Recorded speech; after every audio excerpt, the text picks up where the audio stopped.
Sir చెప్పండి, మీరు ఒక వైసీపీ నాయకుడిగా కాకుండా ఎన్నో సంవత్సరాల మట్టి రాజకీయ అనుభవం కలిగి ఎంతోమంది ఎమ్మెల్యేలు అంటే ఒక సీనియర్ నేతగా ఎన్నడూ జరగని విధంగా ఆంధ్రప్రదేశ్లో ఎన్నికలు జరిగినాయి. అంటే జగన్మోహన్ రెడ్డికి యాంటీగా జగన్మోహన్ రెడ్డికి మాత్రమే యుద్ధం జరిగింది. ఇక్కడ కూటమి అనేది వాళ్ళు వచ్చారు, కూటమితో వాళ్ళు వచ్చారు. ఒక పక్కన జగన్మోహన్ రెడ్డి సింగిల్గా వెళ్ళారు. ఇది పెద్ద యుద్ధం. రేపు దీనికి అసలు తుదిగా ఎవరైతే ఓటర్లో ఓటేసారో దానికి తుదిగా ఒక ఫలితం అనేది రాబోతుంది. ముందుగా నిన్న ఒక సంస్థలు సర్వేలు విడుదల చేసినాయి, ఎగ్జిట్ పోల్స్ సర్వేలు విడుదల చేసినాయి. అలా ఎగ్జిట్ పోల్స్ సర్వేల మీద మీరేం చెప్పాలనుకుంటున్నారు? గత ఎప్పటి నుంచో కూడా ఎగ్జిట్ పోల్స్ నమ్ముకునే రాజకీయ నాయకులు పోటీ చేయని ఉండే పార్టీలు, పోటీ చేయని ఉండే పార్టీ నాయకులు ఎక్కడ మనం గెలుస్తామో అనేది ఆ ఎగ్జిట్ పోల్స్ని తీసుకుని వాళ్ళతో ఎంక్వైరీ చేయించుకుని చాలామంది పోటీ చేస్తామని జరుగుతూ ఉంది. ఇప్పటి వరకు కూడా ఎగ్జిట్ పోల్స్ చాలా వరకు కూడా ఒక 10 అడ్డుగా ఎట్టి పరిస్థితుల్లో వచ్చిన మాట వాస్తవం. శాంతం ఎగ్జిట్ పోల్స్ అన్నీ వన్ సైడ్ కావాలని ఇచ్చిందని చెప్పడం పద్ధతి కాదు. అది అంటున్నారు అని అంటే మరి అంత సీనియర్ నాయకులు ఇవన్నీ కావాలని అంటున్నారు అని వన్ సైడ్ ఇచ్చారని చెప్పి అంటున్నారు అని అంటే కూడా అది హాస్యాస్పదంగానే ఉంది. ఎందుకంటే గతంలో ఈ ఎగ్జిట్ పోల్ మీద కూడా ప్రతి వాళ్ళు స్పందించి మా గవర్నమెంట్ వస్తుంది అంటే ఏ గవర్నమెంట్ వచ్చినా మా గవర్నమెంట్ వస్తుందని ఒప్పుకున్నారు ఎగ్జిట్ పోల్స్ని. వాళ్ళు ఎందుకు మరి అంత హాస్యాస్పదంగా మరి జగన్మోహన్ రెడ్డి గారికి వన్ సైడ్ ఇచ్చారనే ఉద్దేశంతో మాట్లాడుతున్నారు, ఎందుకు మాట్లాడుతున్నారు, ఇది మాత్రం కరెక్ట్ కాదు అనుకుంటున్నారు. కాదు సార్, అసలు జగన్మోహన్ రెడ్డి ఎందుకు గెలుస్తాడని మీరు అనుకుంటున్నారు? అంత ధీమా ఎలా వ్యక్తం చేస్తున్నారు? అసలు దీంట్లో ఏంటంటే నాకు దగ్గర 30 సంవత్సరాల రాజకీయ అనుభవం ఉంది. నేను చూసిన దాంట్లో నాకున్న అనుభవంలో 70 సంవత్సరాల సుదీర్ఘ రాజకీయాల్లో స్వతంత్రం వచ్చిన తర్వాత పేదవాడిని ఆదుకుంటానని చెప్పినటువంటి ప్రభుత్వాలే తప్ప ఆదుకుంటామని మేనిఫెస్టోలో చూపించారా తప్ప ఎక్కడ ఆదుకోలే. కానీ అది ఆదుకున్నటువంటి ఏకైక ముఖ్యమంత్రి జగన్మోహన్ రెడ్డి. నిజంగా అన్ని కులాల్లో పేద బడుగు బలహీన వర్గాలని ఆదుకున్నటువంటి ఏకైక శక్తి జగన్మోహన్ రెడ్డి. దాన్ని ఆయన కూడా లాస్ట్లో మాట చెప్పాడు, నేను పనిచేశాను అనుకుంటేనే, మీ అందరినీ ఆదుకున్నాను అనుకుంటేనే నన్ను నమ్మి ఓటేయండి అని క్లియర్గా చెప్పాడు. అంత ఇప్పటివరకు ఏ ముఖ్యమంత్రి కూడా నేను పనిచేశాను అనుకుంటేనే ఓటేయండి అని చెప్పే దమ్మున్నటువంటి నాయకుడిని ఇప్పుడు వరకు చూడాల. ఇప్పుడు రాష్ట్ర ప్రజలు చూసి ఆయన నమ్మారు కాబట్టి ఆయనకి అన్ని కులాల్లో ఉన్నటువంటి పేద బడుగు బలహీన వర్గాలు మాత్రం ఓటేసినాయని నేను నమ్ముతున్నాను. ఎందుకంటే ఇది వరకు మేము ఎంతో కొంత ఆ పబ్లిక్లోకి వెళ్ళి చెప్పాల్సి వచ్చేది. అసలు వాళ్ళు చెప్పాల్సిన పని లేదు. వాళ్ళు జగన్మోహన్ రెడ్డి మనకేం చేశాడు అనేది చూసుకున్నారు. ఈ నాయకులతో మనకు పని లేకోకుండా కూడా లబ్ధి మనకి చేకూరింది. రేపైనా చేకూరాలి అంటే జగన్మోహన్ రెడ్డి ముఖ్యమంత్రి అవ్వాలి అని కంకణం కట్టుకుని పనిచేస్తారు. సార్ మీరు అసలు సర్వేలు కాకుండా, సర్వేలు తీసి పక్కన పెట్టండి, సర్వేలు కొన్ని మీకు అనుకూలంగా ఇచ్చినాయి, కొన్ని టీడీపీకి అంటే కూటమికి అనుకూలంగా ఇచ్చినాయి. ఒక సీనియర్ నేతగా అంటే మీరు ఎన్నో ఎలక్షన్లు చేశారు. అసలు సర్వేని పక్కన పెడితే ఖచ్చితంగా వైసీపీ ప్రభుత్వం వస్తుందని మీరు ఎలా చెప్పగలుగుతున్నారు? చూస్తున్నాయి కదండి. ఇట్టి పరిస్థితుల్లో జగన్మోహన్ రెడ్డి గారు చేసిన సంక్షేమ కార్యక్రమాలే మెయిన్. పేదవాడికి డైరెక్ట్గా అందిన మధ్యలో దళారీ వ్యవస్థ లేకోకుండా వాలంటీర్ వ్యవస్థ ద్వారా పూర్తిగా అందినమాట వాస్తవం. దాన్ని ఎమ్మెల్యే ఓట్లేశారు. అదే నమ్మకంతో మేము ఇంకా ప్రభుత్వం వస్తుందని జగన్మోహన్ రెడ్డి గారు గంటాపదంగా చెప్తున్నమాట వాస్తవం. సర్వేలు నమ్మి మాత్రం కాదు. ప్రజలు నన్ను నమ్మారు, నన్ను గెలిపిస్తారనే ఒక ప్రగాఢమైన విశ్వాసం ఆయనకు ఉంది.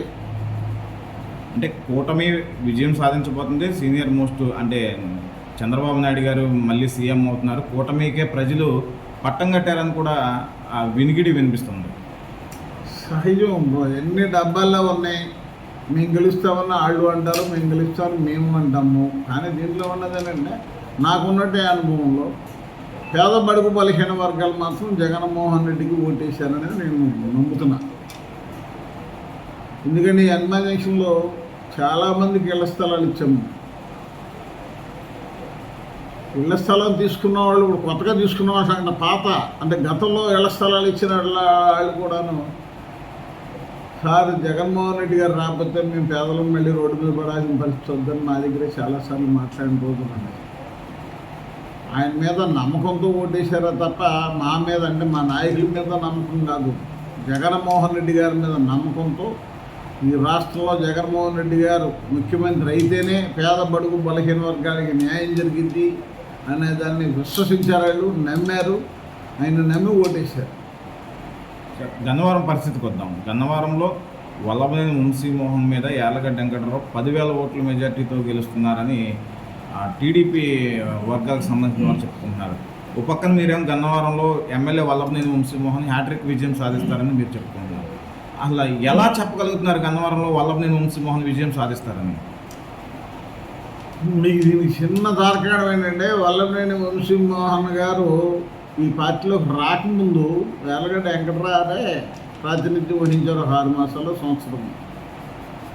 ఆ టైంలో ఎంఆర్ఓలు అందరూ కూడా ఈ నియోజకవర్గం మొత్తంలో 8,000 ఇళ్ల స్థలాల నుంచి ఇవ్వక్కర్లేదు, 8,000 ఇళ్ల స్థలాలు సరిపోతాయి, అందరు పేదలకు ఇచ్చినట్టే అని చెప్పి చెబితే దాన్ని ఆమోదించాం. పాపం మేము కూడా ఉన్నాం దాంట్లో, ఆ పాత్రలు ఆమోదించిన మాట వాస్తవం. తర్వాత అనేక మార్పులు చేర్పులు వచ్చి వంశీ గారు పార్టీలో రావటం, దాని తర్వాత సార్ 8,000 కాదు మాకు ఒక 30,000 ఇస్తే కానీ కూడదు, చాలామంది పేదలు ఉన్నారు, 50 సంవత్సరాల ఇళ్ళు స్థలాలు ఏ ప్రభుత్వం ఇవ్వలేదు, ఇవ్వాలి అని చెప్పి జగన్మోహన్ రెడ్డి గారి దగ్గరికి వెళ్ళి అడిగితే ఆ రోజు 26,000 చిల్లర ఇళ్ల స్థలాలు మంజూరు చేసిన ఘనత జగన్మోహన్ రెడ్డి గారిది, తీసుకొచ్చిన ఘనత వల్లభనేని వంశీమోహన్ గారిది.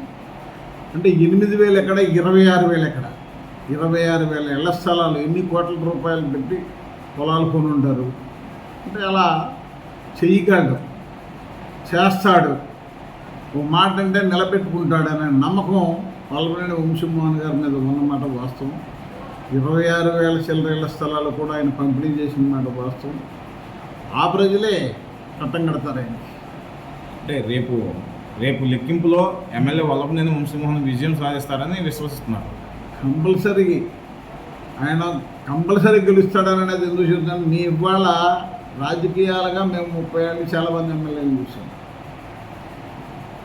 పేదవాడు వచ్చి నాకు తిండి లేదు అని అన్నా దానం చేస్తాడు, నా పిల్లలు చదువుకుంటానే ఫీజు కట్టలేదన్నా దానం చేస్తాడు, అలాగే నాకు పింఛన్ రావట్లేదన్నా దానం చేస్తాడు, నాకు ఆరోగ్యం బాగాలేదు ఆరోగ్యశ్రీలో లేదంటన్నా కొంచెం చేంజ్ పెట్టన్నా అంటే సొంత డబ్బులు ఖర్చు పెట్టి హాస్పిటల్కి తన సొంత కారులో పంపించి హాస్పిటల్కి వెళ్ళి ట్రీట్మెంట్లు చేయిస్తాడు.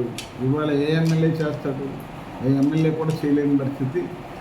చేతికి ఎముక లేకుండా దానం చేసే దాన గుణమే ఆయన గెలిపిస్తుంది అని నేను మాత్రం నమ్ముతున్నాను. నేను ఎందుకంటే ఇప్పుడు 5-6 ఎమ్మెల్యేలను చూశాను, ఇంత దానగుణం ఉన్నటువంటి వల్లభనేని వంశీమోహన్ లాంటి వాళ్ళని నేను చూస్తానో చూడలేనో కూడా నాకు తెలియదు.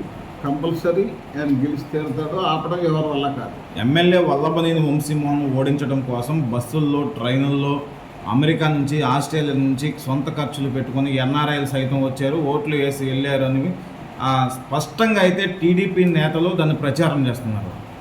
వాస్తవం, దాన్ని మేము కాదంటానికి వెళ్ళలేదు.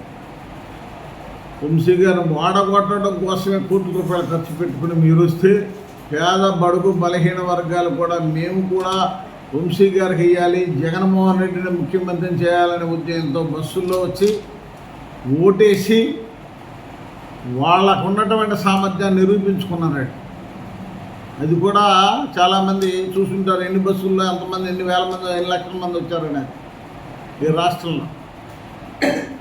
మీరు కారులో వచ్చారు, డబ్బున్న వాళ్ళు బస్సుల్లో వచ్చారు. 3 నెలల పాటు ఎలక్షన్ ప్రచారంలో ఒక యుద్ధ వాతావరణం జరిగింది. చాలా ప్రతిష్టాత్మకంగా జరిగిన యుద్ధంలో కార్యకర్తలు, నాయకులు ఎంతో కష్టపడ్డారు, ఎండలో సైతం కష్టపడ్డారు. రేపు ఎన్నికల ఫలితం తుది ఫలితం రిలీజ్ అవుతుంది. దాని విషయంలో మీరు ఏం భరోసా ఇవ్వాలనుకున్నారు కార్యకర్తలకు కానీ నాయకులు? నేనైతే క్లియర్గా మొన్నటి నుంచి చెప్తాను. ఎలక్షన్ అయిన రోజు కానీ 5,000 పైన మెజార్టీతో వల్లభనేని వంశీమోహన్ గారు హ్యాట్రిక్ కొడుతున్నారు. దాన్ని ఆపడం ఎవరి వల్ల కాదు. 130 సీట్లుగా పైనే తప్ప లోపు లేదు. జగన్మోహన్ రెడ్డి గారు ముఖ్యమంత్రి అవడానికి రెడీగా ఉన్నారు. దీన్ని ఆపడం ఏ రాజకీయ నాయకుడి వల్ల కాదు, ఏ నాయకుడి వల్ల, ఏ ప్రభుత్వం, ఏ వ్యవస్థ వల్ల కూడా కాదు.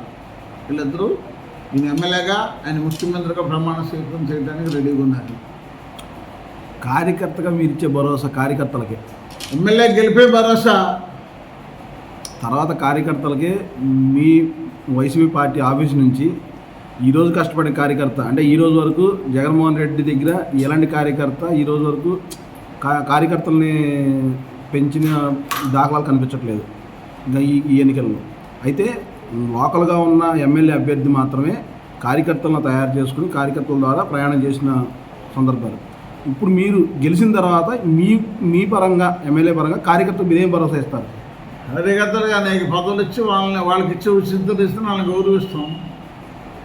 పార్టీలో బాగా పనిచేసినటువంటి కార్యకర్తకి సముచిత స్థానం ఇవ్వడానికి మా వంతు ప్రయత్నం మేము చేస్తాం. మండల పార్టీ అధ్యక్షుడిగా నా వంతు కృషి నేను చేస్తాను. దాంట్లో ఎవరెవరు కష్టపడ్డారో ఎవరెవరు కష్టపడలేదు ఏంటంటే మీకు పూర్తిగా అవగాహన ఉంది మండలంలో. దాన్ని ఎమ్మెల్యే గారు చెప్పి వాళ్ళకి తగిన రీతిలో న్యాయం చేయడానికి ప్రయత్నం చేస్తాం. పార్టీ తరఫున కానీ పదవుల్లో కానీ ఎట్లా అయినా సరే పూర్తి న్యాయం చేయడానికి నా వంతు కృషి మాత్రం నేను చేస్తాను. రేపు విజయోత్సవాలపై రేపు అంటే మీరు గెలుస్తానన్న ధీమాగా ఉన్నారు కాబట్టి రేపు విజయోత్సవాలపై మీ కార్యకర్తలు మీరు ఏమైనా చెప్పాలనుకుంటున్నారా?